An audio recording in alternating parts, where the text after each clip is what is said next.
नमस्कार दोस्तों, स्वागत है आप सभी का आपके अपने यूट्यूब चैनल द वानी क्लासेस में। तो आज जेबीटी टेट का एग्ज़ाम हुआ है और उसकी मैं आपके लिए लेकर आई हूँ साइकोलॉजी सेक्शन, जिसके हम आंसर की डिस्कस करेंगे। सभी क्वेश्चंस आपके मैं यहाँ पर सही बताने वाली हूँ कि किस क्वेश्चन का क्या आंसर रहने वाला है। साथ ही मैं थोड़ा थोड़ा एक्सप्लेन भी कर दूँगी, ताकि जिन बच्चों का नेक्स्ट एग्ज़ाम है, जैसे नॉन मेडिकल का एग्ज़ाम है, उनके लिए हेल्पफुल हो जाएँ चीज़ें। चलो पहला क्वेश्चन देख लेते हैं जो पूछा गया था आपसे। Which stage of development is known as stage of high pressure and tension? High pressure and tension किस स्टेज को हम कहते हैं? अत्यधिक दबाव और तनाव का काल। तो ये होता है हमारा एडोलेसेंस, किशोरावस्था जिसको बोलते हैं। और इस स्टेज को stage of stress and storm भी कहा था। क्या कहा था? Stage of stress and storm. और ये क्वेश्चन बहुत बार पूछा जाता है। और ये किसने कहा था? ये स्टेटमेंट थी स्टैनले हॉल की, जिन्हें फादर ऑफ एडोलेसेंस भी कहा जाता है। ये भी याद रखेंगे।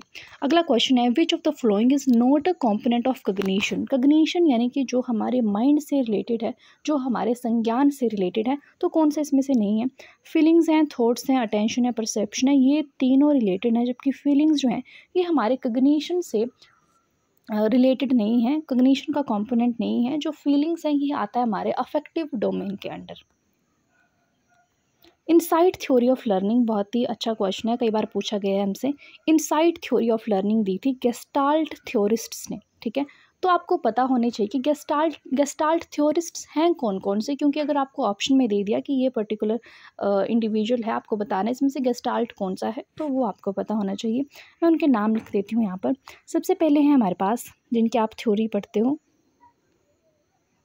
कोहलर, क्योंकि मेनली कोहलर का नाम लिया जाता है इनसाइट थ्योरी में, ठीक है, कोहलर है। दूसरा है कोफ्का, ठीक है। तीसरा आगे मैक्स वर्दमर, ठीक है। तो ये तीन लोग हैं गेस्टाल्ट थ्योरिस्ट, जिन्होंने इनसाइट थ्योरी ऑफ लर्निंग को प्रमोट किया। चलो अगला क्वेश्चन है हमारा, okay, dash plays a significant role in the development of personality? इनमें से किसी भी इंडिविजुअल की पर्सनैलिटी को डेवलप करने के लिए क्या इंपॉर्टेंट है? ओके, इंटरैक्शन ऑफ हेरिडिटी और इन्वायरमेंट दोनों, एग्जामिनेशन ओनली हेरिडिटी या फिर इन्वायरमेंट? तो ऐसा नहीं है, हेरिडिटी और इन्वायरमेंट दोनों ही ज़रूरी हैं बच्चे की पर्सनैलिटी को डेवलप करने के लिए, उसे एक अच्छा इंसान बनाने के लिए। तो दोनों ही ज़रूरी हैं। हेरिडिटी जो गुण हमें अपने पेरेंट्स से मिलते हैं, जीन्स के थ्रू आते हैं। इन्वायरमेंट, जिस तरह के इन्वायरमेंट में हम लोग रहते हैं, तो दोनों ही अच्छे होने चाहिए। डिसलेक्सिया क्या है? तो ये डिसऑर्डर से रिलेटेड क्वेश्चन है। Dyslexia is the reading disorder. आपसे क्वेश्चन पूछे जाते हैं, डिसलेक्सिया है, डिसकैलकुलिया है, जैसे यहाँ पे आपको दिया गया है मैथमेटिकल डिसऑर्डर, तो ये क्या है? डिसकैलकुलिया है, ठीक है। फिर एक आता है डिसप्रेक्सिया। प्रेक्सिया जो मोटर एक्टिविटीज़ हैं उनसे रिलेटेड डिसऑर्डर है डिसप्रेक्सिया। एक आता है डिस्फेजिया, डिस्फेजिया, ठीक है, बोलने से कोई भी रिलेटेड डिसऑर्डर है, तो ये सारे डिसऑर्डर्स हैं। ओके, इनमें से कौन सा इंटेलिजेंस टेस्ट नहीं है? स्टैनफोर्ड बिनेट टेस्ट, ठीक है, Wechsler Binet test, Raven progressive matrix test, या फिर रोरशा टेस्ट? तो रोरशा टेस्ट जो है इंटेलिजेंस टेस्ट नहीं है। किस तरह का टेस्ट है? ये है एक तरह का पर्सनैलिटी टेस्ट, ठीक है। रोरशा इंक ब्लॉट टेस्ट ये एक तरह का पर्सनैलिटी टेस्ट है। Who established first psychological lab in Leipzig University, Germany? कई बार हमसे क्वेश्चन पूछा जाता है कि फर्स्ट साइकोलॉजिकल लेबोरेटरी जो है वो कहाँ पर एस्टैब्लिश हुई थी? तो लिप्जिंग यूनिवर्सिटी जर्मनी में हुई थी। किसने एस्टैब्लिश की थी? विलियम वुंट ने एस्टैब्लिश की थी। ऑप्शन बी यहाँ से हमारा सही हो जाता है। चलो okay, dash is the ratio of mental age to the chronological age multiply by 100? Mental age by chronological age multiply by 100 क्या होता है? ये होता है हमारा इंटेलिजेंस क्वोशेंट। क्या होता है? इंटेलिजेंस क्वोशेंट होता है, ठीक है। बहुत ही इजी क्वेश्चन पूछे गए थे आपसे। Okay, period of sensory motor stage of Jean प्याजे की थ्योरी ऑफ कॉग्निटिव डेवलपमेंट, वहाँ पे उन्होंने 4 स्टेजेस दी थी, जिसमें से पहली स्टेज है सेंसरी मोटर स्टेज है। क्या एज रहती है उसमें? बर्थ से 2 ईयर्स, ठीक है, जन्म से लेकर 2 साल का बच्चा हो जाता है, उसमें उन्होंने कहा कि ये होती है सेंसरी मोटर। उसके बाद आती है प्री ऑपरेशनल 2 से 7 साल, ठीक है। देन कंक्रीट ऑपरेशनल 7 से 11 साल, देन फॉर्मल ऑपरेशनल 11 से 15 साल। Next question, laws of learning are given by, तो लर्निंग के लॉज किसने दिए? ये दिए थॉर्नडाइक ने अपनी कौन सी theory? Trial and error theory. ठीक है, trial and error theory. Mainly जो प्राइमरी लॉज थे लर्निंग के वो कौन कौन थे? Laws of readiness, law of readiness, दूसरा लॉ ऑफ एक्सरसाइज और तीसरा लॉ ऑफ इफेक्ट। ठीक है, ये प्राइमरी लॉ थे, बाकी सेकेंडरी लॉ भी थे कुछ। ओके, नेक्स्ट क्वेश्चन देख लेते हैं। A child rights with his और हर लेफ्ट हैंड, एक बच्चा है अपने बाएं हाथ से लिखता है और ये उसमें कंफर्टेबल भी है। अब टीचर को क्या करना चाहिए? क्या बच्चे को डिस्करेज करना चाहिए या उसको या फिर बच्चे को बोलना चाहिए कि तुम बाएं हाथ से मत लिखो, राइट हैंड से लिखो, या फिर बच्चे को अलाउ करना चाहिए बाएं हाथ से लिखने के लिए, यानी कि जो उसके प्रेफरेंस है उसको अलाउ करना चाहिए, या फिर बच्चे को मेडिकल हेल्प के लिए भेजना चाहिए? तो एज अ टीचर हमें क्या करना चाहिए? हमें बच्चे की जो प्रेफरेंस है उस अकॉर्डिंग ही उसे लिखने देना चाहिए। चलो, both the chronological as and mental as of a child is 10 years, he may be classified into which category? अब बच्चा है, उसकी मेंटल एज भी 10 साल है, बच्चे की क्रोनोलॉजिकल एज भी 10 साल है, 10 की जितनी होनी चाहिए उतनी है उसकी एज, तो ये बच्चा नॉर्मल बच्चा है, नॉर्मल इंटेलिजेंस है उसकी। इसको अगर आप फॉर्मूला से भी करोगे तब भी हो जाएगा, जैसे करते हैं ना, mental age by chronological age multiply by 100। IQ कितना आ गया इसका? 100 आ गया। अब जो नॉर्मल IQ होता है वो कितना होता है? 90 to 110, है ना? तो ऐसे भी आप बोल सकते हो कि ये जो बच्चा है इसकी इंटेलिजेंस नॉर्मल है।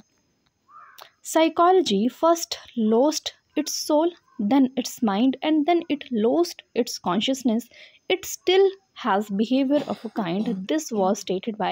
तो ये जो स्टेटमेंट है कि मनोविज्ञान ने सर्वप्रथम अपनी आत्मा का त्याग किया, फिर मन का त्याग किया और फिर उसने चेतना को त्यागा, अब व्यवहार के ढंग को अपनाया हुआ है, ये कथन किसने कहा? तो ये जो स्टेटमेंट है ये दी है वुडवर्थ ने। ठीक है, question number 13, right answer is option C, Woodworth की स्टेटमेंट है ये।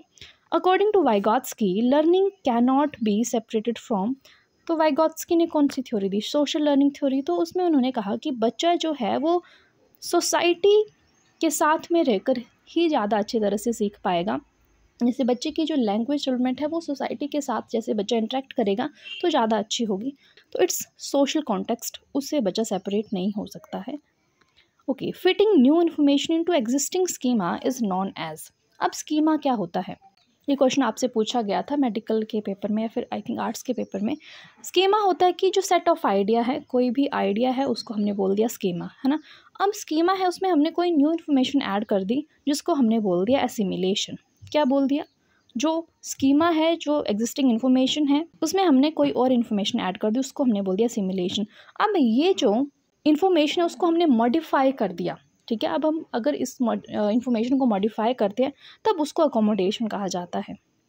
ठीक है, question number 16, TAT thematic apperception test is a projective technique used for measuring. ये जो टेस्ट है TAT, इसको क्या मेजर करने के लिए यूज़ करते हैं? इसका यूज़ किया जाता है पर्सनैलिटी को मेजर करने के लिए।